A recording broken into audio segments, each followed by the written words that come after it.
नमस्कार मित्रांनो, मी साक्षी लॉगमध्ये स्वागत करते। तर आज सकाळी सगळं काम उरकून पटापट आम्ही आज रानात आलो होतं। तर आज इकडला सगळा भुईमूग काढून टाकलाय।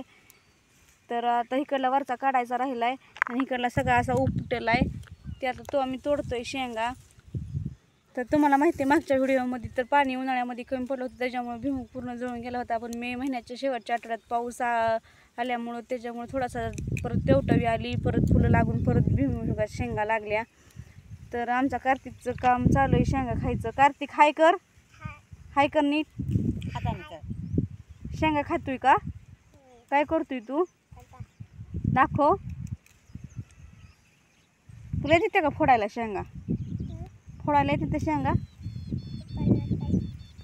आमची मम्मी अशी तिथं शेंगा तोडती। तर भुईमूग अशा शेंगा लागले तर शेंगा भरपूर आहे त्या, 10-12 शेंगा आहे त्या। काहीच वाटत नव्हतं गेला असं वाटत नव्हतं, पण देवाची कृपेने आल्या तेवढा तरी। असं वातावरण मस्त असं छान झालेलं आहे। असं मस्त रिमझिम पावसाची आली। आता आमचा कार्तिक देतो पावसाला जरा।